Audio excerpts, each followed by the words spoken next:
Today I'm going to show you a really nice, cheap and fairly easy project that just about any sewer at any level can take on. And that is taking a boring, drab, old, worn out shirt and making it into something a lot more fun and a lot more personal. I'm really fond of high contrast. I really like pink. Pink is not a crime. And I just like having fun with my clothes. I like expressing myself through my clothes. Some days I like to wear very muted colours if I'm in that sort of mood. Sometimes I like to go all out and be a bit extra. That's all good.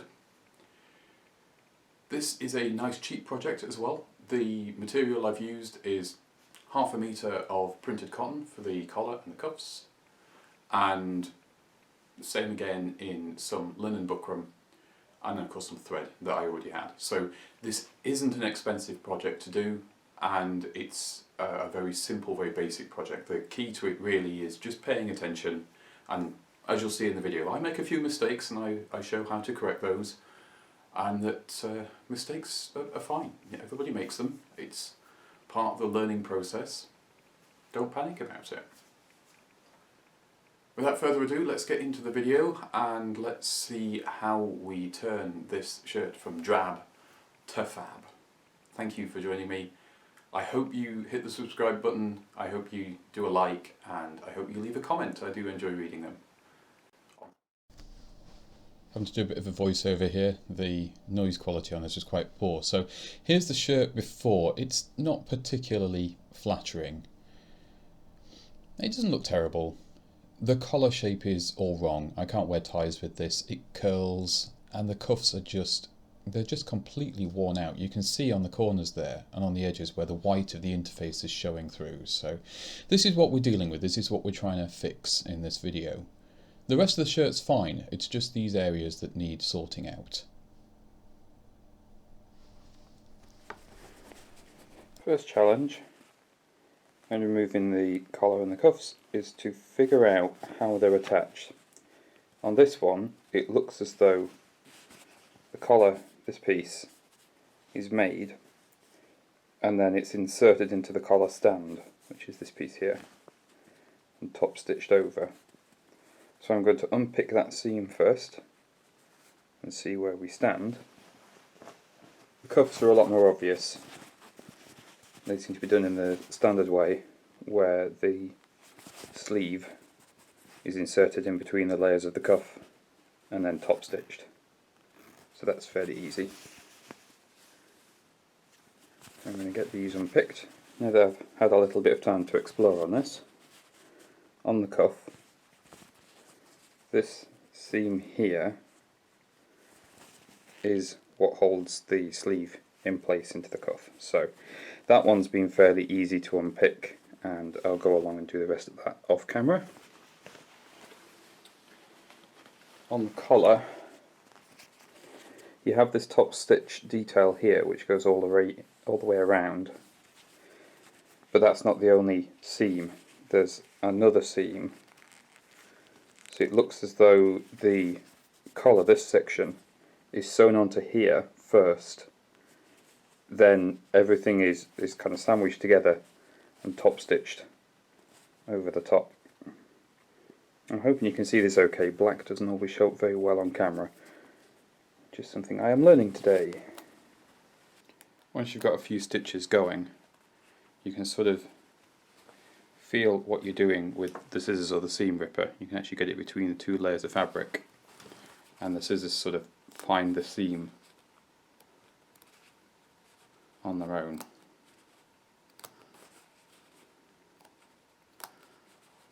I don't actually want to replace the collar stand on this. I just want to replace the this piece of the collar that folds over. Since the collar stand is still in decent condition, there's not really any need to do anything with that.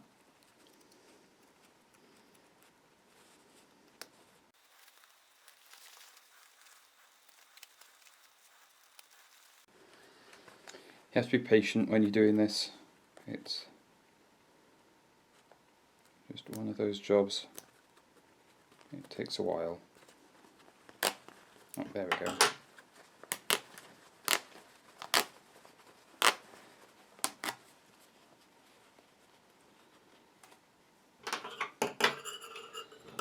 Sometimes you get a bit of a run, sometimes you don't.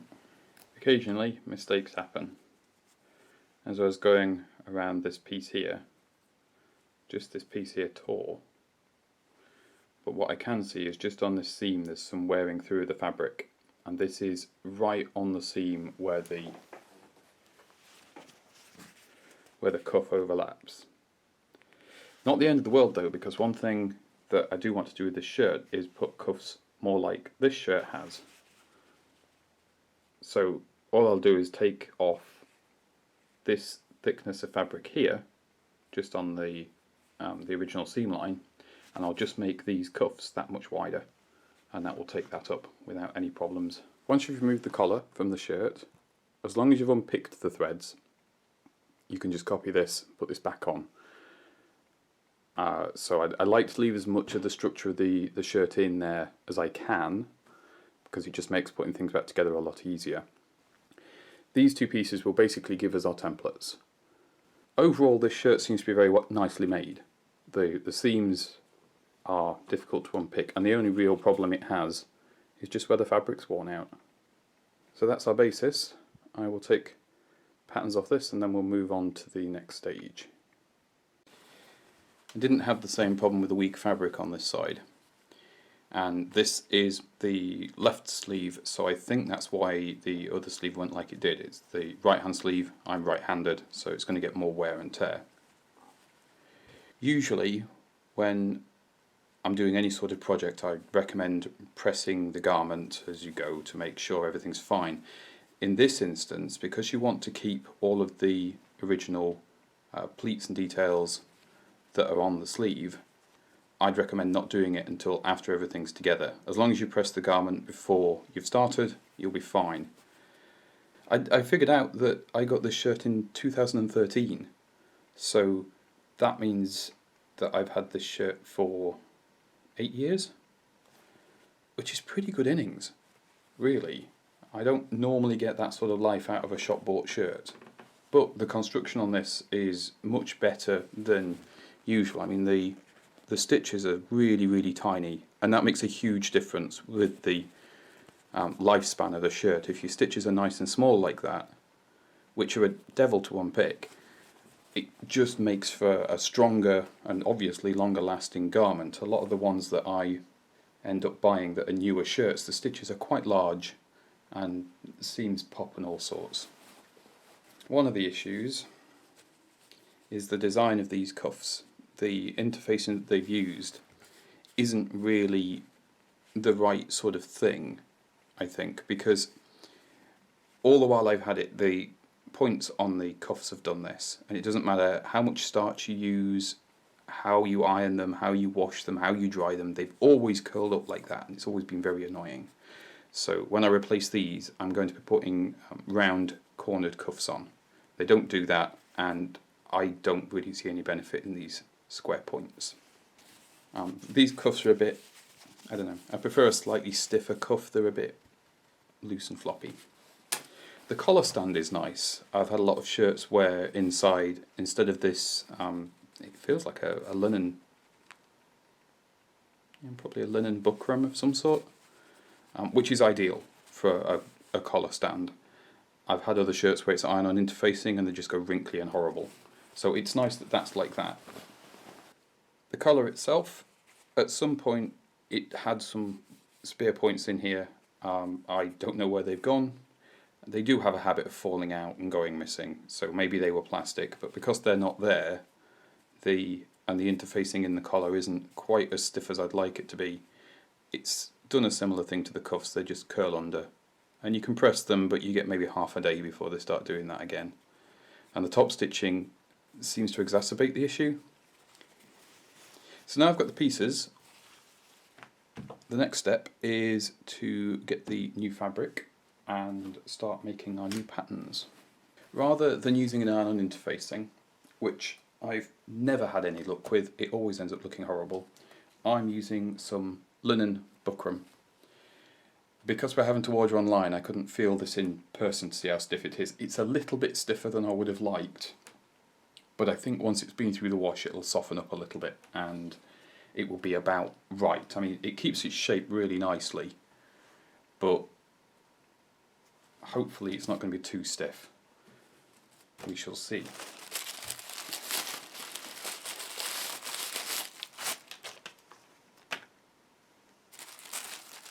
Next thing is the fabric I'm doing the collar and cuffs in. This is a printed quilting cotton. I wanted something pink, I really like pink, and I wanted something quite bold, because when you're using black you can put just about anything you want against black and it will work. I like really high contrast. I will put some links up on where these fabrics came from. The pink fabric is from Create in Colour. I'll put links in the description. I am not sponsored, this is just where the fabrics come from. I quite like it, so I'm happy to share. The buckram is from another eBay supplier, and that is Maggie's Fab Fabrics. That'll be on the screen. So if you are interested in any of these kind of things, you can pop over there and grab them. The Create in Colour site does have quite a lot of these sorts of fabrics. Also lets you know how much I spent roughly. Yeah, let's make some patterns. The two pieces that we're making is a new cuff pattern and a new collar pattern. And for the collar, before I make the pattern, I just fold it in half, because both sides of your collar are going to be the same. Saves on pattern paper. The first thing I did was just trace around it so I understood what shape I'd got. And this then makes me familiar with how this was originally done. So you have a fairly straight top edge, but the curve for the collar, and then a fairly straight side up here. And then reminded myself with the other video footage and the mirror how this collar actually sits. And my biggest problem with it is when you fold it down, the collar sits sort of very wide open like that, and I wanted something more like a spear point, which is an older style of collar. So to do that, I knew I needed to move this point. Just imagine it flat like that. I knew this point needed to be further across that way, but that this point is exactly where I want it to be, because that's where the collar matches. The other change I wanted to make was I wanted to make the collar longer, because it's too short for me. So once you've moved this point out, you're going to find that this angle changes and you're going to draw a long way. I'll show you, it's easier. So this is the new pattern shape. You can see the old shape of the collar there.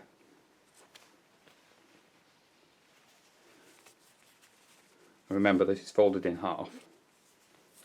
So your old collar goes there, like that. And then to bring this point out, I brought it out to about where I wanted it, which gave me the basis for this line. And I just drew this line over long initially. I then worked out how much deeper I wanted it. Again, trial and error on the body, a bit of experience, that sort of thing. And that allowed me to put this line in here. So now that I've got this pattern piece, I don't need to worry about seam allowances. I've allowed for that because, of course, this fabric, if you were just replacing it like for like, you would have to add a little bit on this side and this side because you need some seam allowance, but not this side because that's the full fabric that you would use anyway. So I've allowed for that in here, and that now gives me a pattern I can cut out. For the cuff, the cuff's a lot easier. The cuff is just a rectangle. Same principle, you put it down on your pattern paper and draw around it.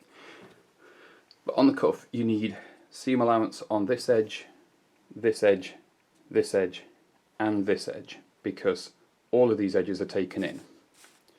So I allowed for that. Then I extended the cuff by the amount of fabric that I'm losing on the sleeve due to that wear, which gives me my new pattern. And I want rounded corners, and the easiest way to do rounded corners is anything round in your house, and it just happened that this lid of some nail polish remover is perfect. So you line that up with your two lines and then just draw around it, and it gives you a nice rounded corner. One of the best things to do when you're using fabric to make mirrored items is fold your fabric in half, and then you've got half as much work. This pattern isn't really a directional pattern, which is useful. I mean, it has a visible direction to the print, but it doesn't really matter whether it's this way or this way. It's not like some floral prints where they have an obvious up and an obvious down. So it's about personal preference on the design. And I think I like the white triangles going up. So remember, when you put your collar pattern down, that you get it the right way round. So the longer side is to the bottom when the collar's actually turned down. The shorter side is to your neck. Because I've already got the seam allowances built in here, I don't need to worry about leaving a gap for that. So I can go right to the edges. And the other thing I want to bear in mind is how the pattern is going to look, particularly on the collar, when it's in place, because you can see the pattern is almost the width that the collar is going to be at its narrowest point. Then you have to consider what is it going to do at this end. You don't want it to chop off a bit weird. Yeah, because this angle here isn't far off the print angle there. So if I line that up so that the actual triangles are about in the middle of this section, as long as the angle on this end lines up over here, then we're good. This is one of those things where if you get it right, nobody notices you've done anything, and if you get it wrong, everybody sees it.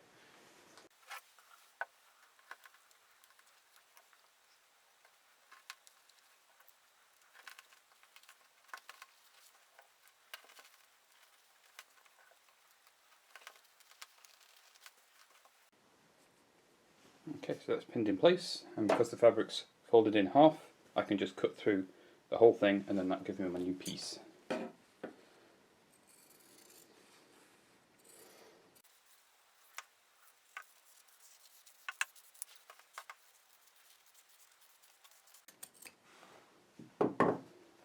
I'm going to marry up these brighter triangles in the middle like I did with the collar, so when this is all together it will look deliberate rather than patchwork. Whenever you're doing modifications like this, it's always best to consider any sort of patterns that you're using so that you can make it look more deliberate, and then people don't notice. They think it's designer rather than homemade, as if there needs to be a distinction. I understand why designer stuff exists, of course. I'm flippant about it, but I understand without designer stuff we wouldn't have the ordinary hodgepodge, but sometimes I do think designer is put up on this pedestal that it needn't be on. It's like designer is a corporate brand. Oh, you've got the new corporate brand thing. Oh great, you're advertising for them.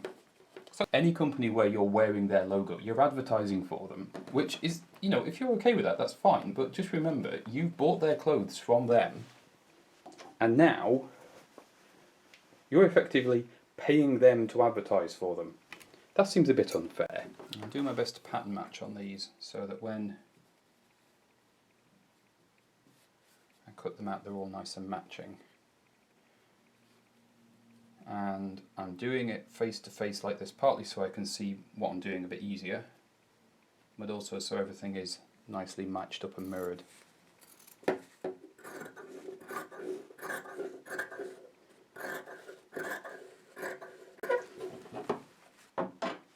Let's have a look at the pieces that we have then. So there we go, there's our pieces ready to be sewn into the shirt. Our next task is to press these items so that they're all nice and flat, and then we can sew them together so they're ready to go on the shirt. Sewing has little surprises every now and then. I thought I was going to use a black or a pink thread on this because that's the main colours, but it turns out that this kind of, well, it's gold pretty much, blended in the best with the print pattern. It's the less visible of the colours that I've got, so that's what I'm going to go with for this. thread the machine. I know I showed this in another video, but it seemed I got a bit confused, so I'll not get confused this time. So you go around your hook there, around here, you've got a little spring piece there which helps with tension, and that goes over a little hook up to the top.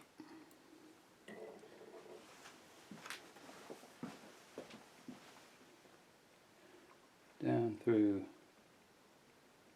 that loop there, through that hook, then through that hook, and on this machine you sew the needle right to left. Some machines you do go left to right, on these you go right to left. When you put the collar and cuffs together, the order of the fabric is important. So you have your interlining, interfacing, whatnot on the top. Then you have fabric face down, facing fabric face up. When you do it in this order, once it's sewn together, the interlining and your top fabric turn out the right way round, and then you have your facing fabrics on the outside and your interfacing fabric on the inside.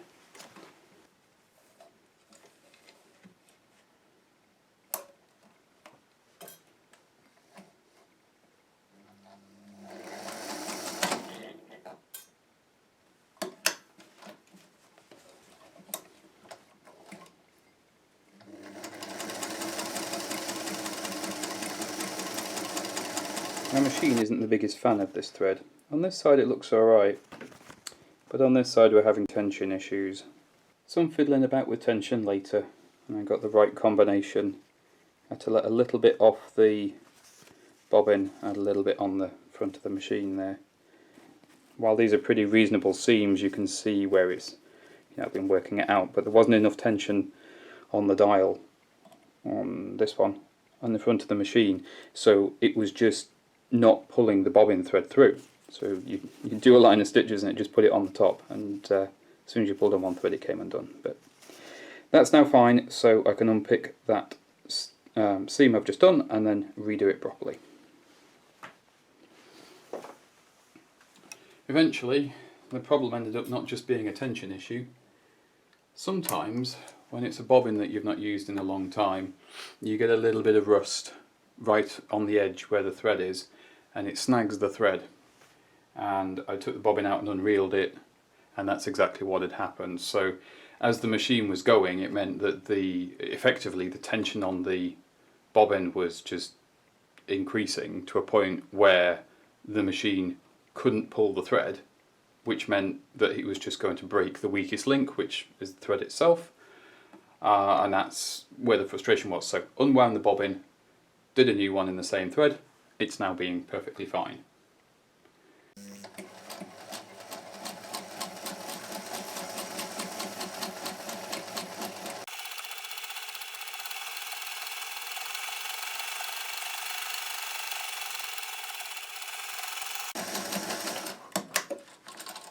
It's actually doing a reasonable stitch now, quite a small one.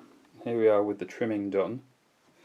This cuff I've already turned the right way out, and what's important when you do these is you need to make sure that when you trim this back, the excess fabric, that if there's any tight corners like this, you trim them, so when you turn it the right way out you have a nice smooth corner like that.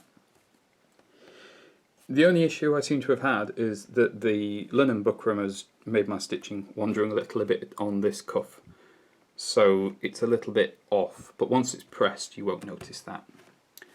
On the collar, for the points, that's how you trim a point like this, because otherwise you can't turn them the right way out again. So you've got to be very careful when you take that corner off. This is the old cuff at the top, so you can see the difference between the two there, and that makes up for that damage on the sleeve, so that's good. This is the old collar here, and this is the new collar, and I wanted the collar to be a bit bigger, but I've made a mistake. When you put the old collar over the top of the new one, this edge should be the same. It shouldn't be as long as it is, and that's a bit of a weird mistake to make, especially when you've been careful with your patterns. I hadn't been careful with my patterns. On here you can see where there's a fold line marked, and for whatever reason I forgot to chop off that bit of fabric at the fold line, then thought that that was the fold line. So now I need to adjust the collar I've just made, because I don't have enough of this pink fabric to do another whole collar, so I'm going to have to be a little bit creative with this one, but I think I have a solution. I'm going to chop the collar in half, which is not normally how you fix it, because you don't want a visible seam on a collar.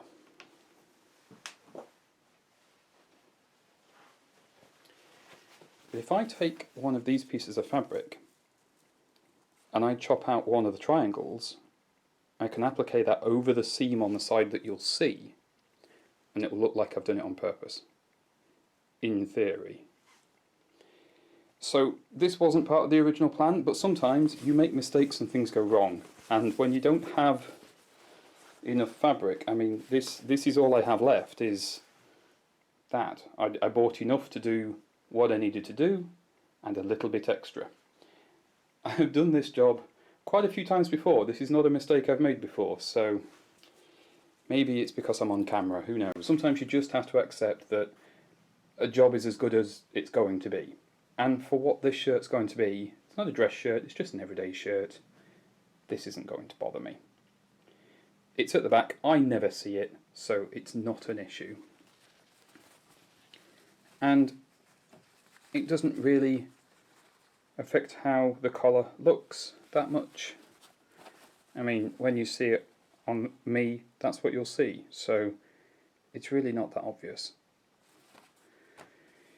If I had more fabric, I would definitely have just recut the collar and started again, but this is a good enough solution for what this is. The collar size is much better now. This is much more what I like. I don't like these skinny collars, they're not my favourite thing.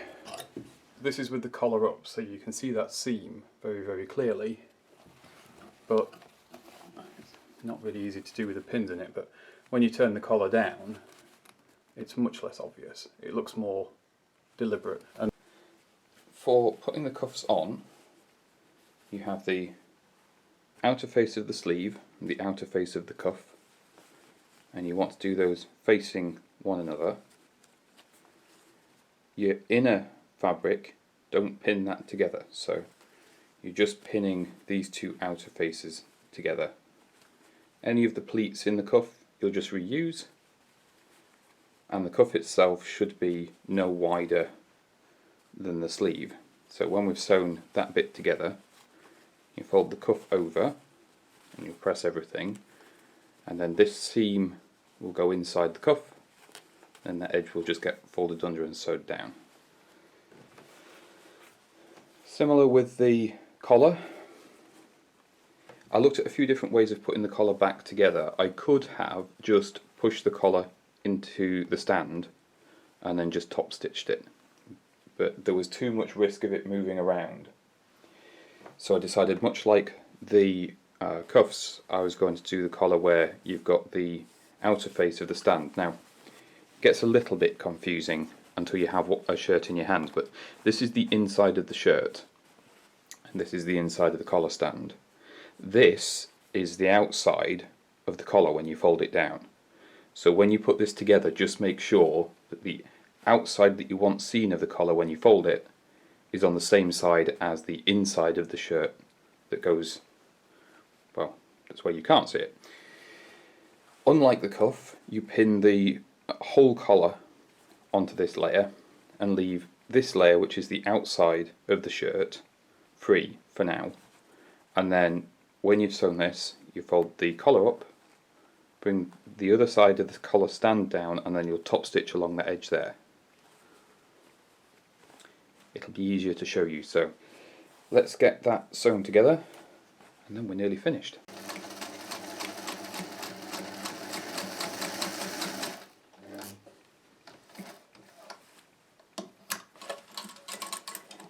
There you go, that's the seam that goes in on there. So then when you turn that around, you still have all of the original pleats that were in the shirt, which means that the sleeve will fit nice. And then we need to take this seam here, folds up inside the cuff. So the next thing I'm going to do is give this a press to get that out of the way. Then you can bring this top fabric down and you sew down over it. Got all the pieces pressed. It makes a really nice crisp seam once you've pressed everything. On the inside, all I've done is I've folded the very edge of the pink fabric under, and that will then line up with this line of stitching here.